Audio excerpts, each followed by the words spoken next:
ऐं जंहिं शख़्स में ॿ ख़राबियूं हुजनि उन सां कॾहिं बि पंहिंजी नियाणी जो रिश्तो न कजे।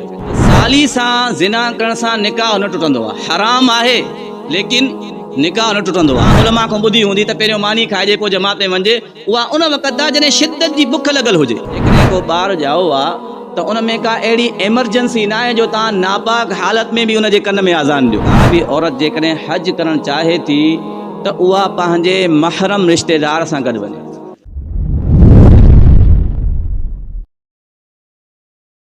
मुफ्ती साहब, जेको माण्हू साली या ससु सां ज़िना करे छा उन जो निकाह टुटी वेंदो आहे? इस्लाम में कंहिं बि औरत सां ज़िना करणु हराम आहे, चाहे उहा साली हुजे या ससु हुजे या का बि औरत हुजे, मुसलमान हुजे हिंदू हुजे, का बि औरत हुजे, उन सां ज़िना करणु हराम आहे। बाक़ी निकाह टुटण जो जेको मसइलो आहे त साली सां ज़िना करण सां निकाह न टुटंदो आहे, हराम आहे लेकिन निकाह न टुटंदो आहे। निकाह तॾहिं टुटंदो आहे जॾहिं को शख़्स पंहिंजी ससु सां ज़िना थो करे। ससु सां मुराद पंहिंजी घरवारी जी सच्ची माउ सां। बाज़ मरतबा ससु उनखे बि चइबो आहे जेकी ज़ाल जी मटई माउ हुजे। मटई माउ सां ज़िना करण बि हराम आहे, पर निकाह न टुटंदो आहे। निकाह तॾहिं टुटंदो आहे जॾहिं पंहिंजी ज़ाल जी सच्ची माउ सां, जंहिंजे पेट खां इन जी ज़ाल ॼायल आहे, उन सां ज़िना करण जी सूरत में निकाह टुटंदो आहे। ऐं सिर्फ़ु ज़िना सां न, मस बि शहवत, यानी उन ससु जे कंहिं बि उज़व खे जेकॾहिं को शख़्स शहवत सां हथु लॻाए थो, इन सां बि निकाह ख़तमु थींदो आहे। ससु माउ जे बराबरि हूंदी आहे। जीअं इंसान जी पंहिंजी माउ आहे न, मक़ाम ऐं मर्तबे में, नसब में अगरचे उहा माउ न आहे, उनजे पेट खां तव्हां न आहियो ॼायल, लेकिन मक़ाम ऐं मर्तबे जे एतबार सां, फज़ीलत जे एतबार सां ससु बि माउ जे बराबरि हैसियत रखे थी। मुफ्ती साहब, असांजे इलाइक़े में हिकु औरत खे उन्हनि जो मुड़ुसु ऐं घर जा भाती ज़िना कराए पैसा कमाइण ते मजबूर कंदा आहिनि। औरत जे पीउ कोर्ट खां तलाक वठी पंहिंजे धीअ खे ॿी जॻह निकाह कराए छॾियो। छा कोर्ट जी तलाक ऐं उहो निकाह दुरुस्त आहे? मोहम्मद उसामा। जॾहिं बि पंहिंजी नियाणी जो रिश्तो कयो त सभ खां पहिरियां नबी अलैहिस्सलातु वस्सलाम जी हदीस जे मुताबिक़ रिश्तो तलाश कयो। अमूमन ग़लती थींदी आहे, माण्हू हमेशह इहो ॾिसंदा आहिनि त अॻिलो मालदार आहे या न, बसि मालदार आहे त काफ़ी आहे। मालदारी बि ॾिसजे त उहो कमाए थो या सुञो आहे, ख़ानदान बि ॾिसजे, नसब बि ॾिसजे, हैसियत ऐं शोबो बि ॾिसजे, पर सभ खां पहिरियां दीनदारी ॾिसजे त उहो दीनदार आहे या न। ऐं जंहिं शख़्स में ॿ ख़राबियूं हुजनि उन सां कॾहिं बि पंहिंजी नियाणी जो रिश्तो न कजे। हिकु जेको शख़्स नशई आहे, इंतिहा दर्जे जो नशई आहे, चरसी आहे, मवाली आहे, उन सां रिश्तो न कजे। ॿिए नंबर ते जेको इंतिहा दर्जे जो जुआरी आहे, इन्ही ॿिन्हिनि शख़्सनि सां कॾहिं बि पंहिंजी नियाणी जो रिश्तो न कजे। वजह छा आहे त जेको शख़्स इंतिहा दर्जे जो नशई हूंदो आहे या इंतिहा दर्जे जो जुआरी हूंदो आहे, इन में कमाइण जी सलाहियत ख़तम थी वेंदी आहे। छो त जुआरी जो सॼो फोकस हूंदो आहे जुआ में, उनखे वीचारे खे टाइम ई न हूंदो आहे त को कमाए। या जेको नशई शख़्स आहे उहो सॼो ॾींहुं नशे में हूंदो आहे, उनखे बि कमाइण जी सलाहियत न हूंदी आहे। ऐं ॿिन्हिनि खे पंहिंजी सर्कल हलाइण जे लाइ पैसा खपनि। नशई खे नशो पूरो करण जे लाइ पैसा खपे, जुआरी खे पंहिंजो सर्कल हलाइण जे लाइ बि पैसा खपनि, त उहे रस्तो इहो अक्सर इख़्तियार कंदा आहिनि। इहो जेको नतीजो निकिरंदो आहे ज़िना वारो, इहो अक्सर इन्ही ॿिन्हिनि मख़लूकनि मंझो निकिरंदो आहे। त हमेशह रिश्तो इंसान करे त इहा शइ ॾिसजे, इन में तरजीह ॾिजे। बाक़ी जेको हिन मसइलो लिखियो आहे त हिन जे वालिद जेको आहे कोर्ट खां तलाक वठाए करे ॿी जॻह ते निकाह करायो आहे, त इन में निकाह त टोड़ाइजे। जेको एॾो बदबख़्त इंसान आहे, जेको पंहिंजी घरवारी जी ज़िना खे इनकम बणाए थो, पंहिंजो आमदनी बणाए थो, कमाई जो ज़रियो बणाए थो, त अहिड़े शख़्स खां फौरन रिश्तो टोड़ाइजे, इहो ज़रूरी आहे। बाक़ी इन जेको रिश्ते टोड़ाइण जो तरीक़ो इख़्तियार कयो आहे, इहो तरीक़ो ग़लति आहे। त कोर्ट वञी करे कोर्ट मां जज साहब लिखी ॾिनो तलाक तलाक, इन सां तलाक न थींदी आहे।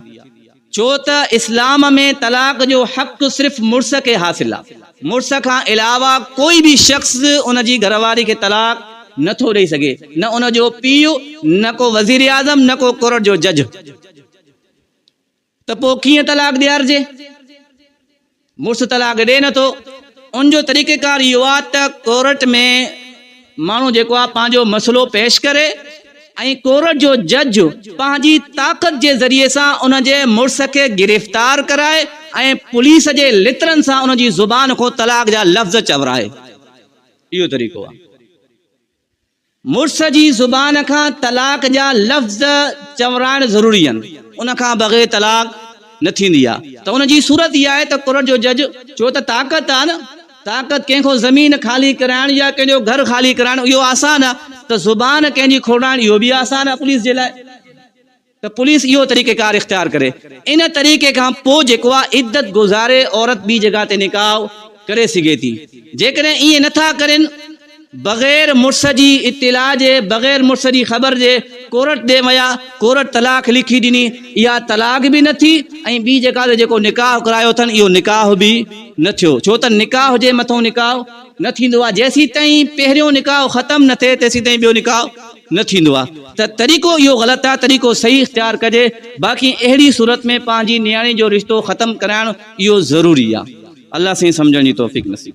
मुफ़्ती साहब, मानी बि तयारु हुजे ऐं नमाज़ बि पहिरियां मानी खाइजे या नमाज़ पढ़िजे? ॿियो सवाल त मानी खाइण जे दौरान आज़ान जो जवाबु ॾिजे या बाद में, ऐं हर मस्जिद जी आज़ान जो जवाबु ॾिजे या पंहिंजी मस्जिद जी आज़ान जो जवाबु ॾिजे? भाई अब्दुल जमील साहब, इन में 3 सवाल पुछल आहे।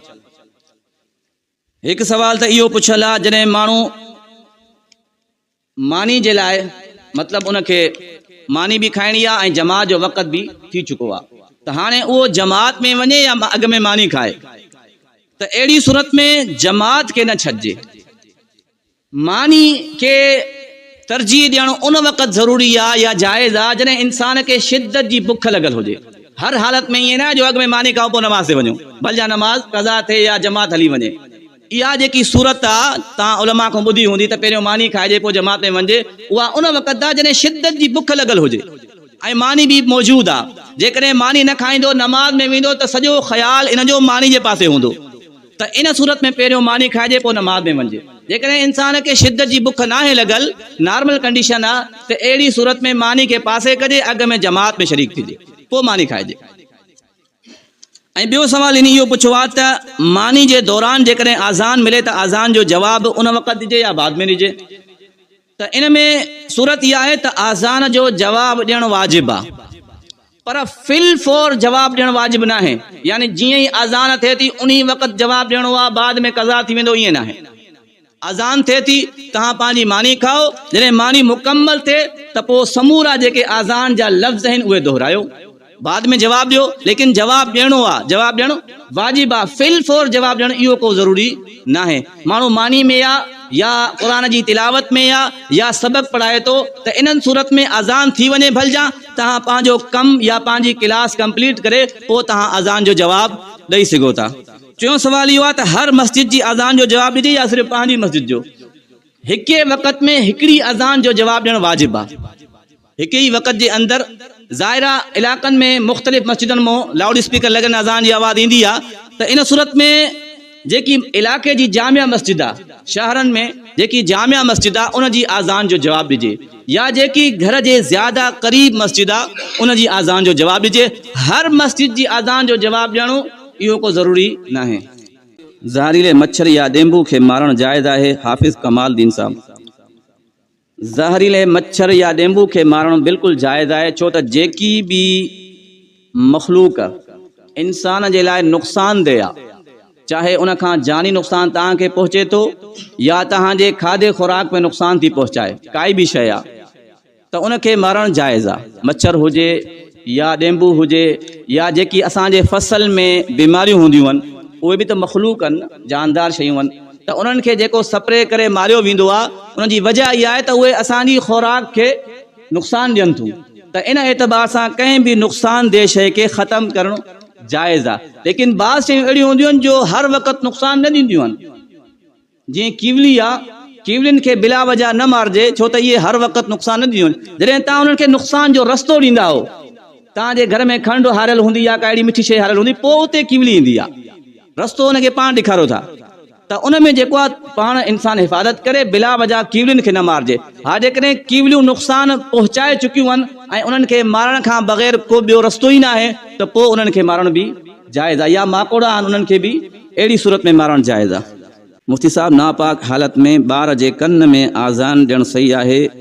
हाफ़िज़ बुरीद साहब,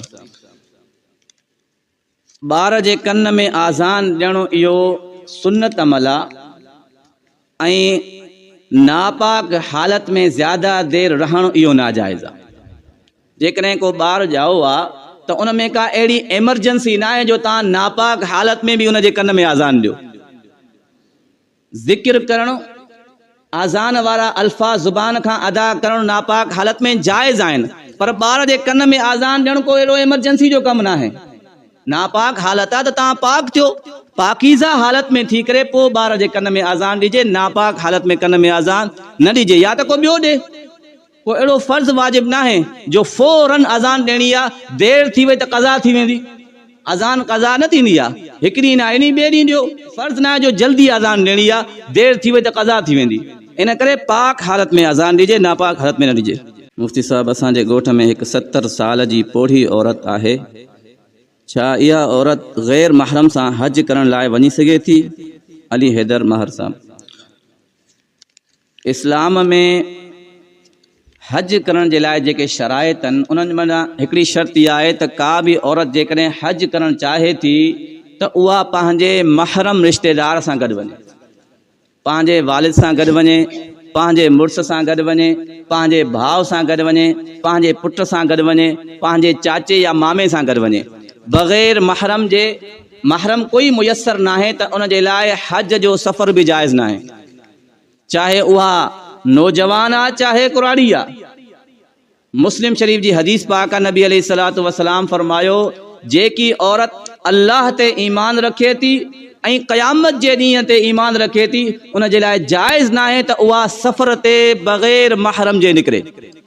महरम रिश्तेदार खां बग़ैर उन जे लाइ सफ़र करणु जाइज़ न आहे, चाहे उहा पोड़ी हुजे या जेको आहे नौजवान हुजे, जेसीं ताईं महरम मुयसर न थिए। छो त बाद मरतबा औरत वटि पंहिंजे हज जे लाइ पैसा हूंदा आहिनि लेकिन मुड़ुस जे लाइ या भाइर जे लाइ पैसा न हूंदा आहिनि, तेसीं ताईं उन जे मथां हज फ़र्ज़ बि न आहे। जेसीं ताईं शराइत मुकम्मल न थींदा तेसीं ताईं औरत जे मथां हज फ़र्ज़, महरम हुजण बि औरत जे लाइ ज़रूरी आहे।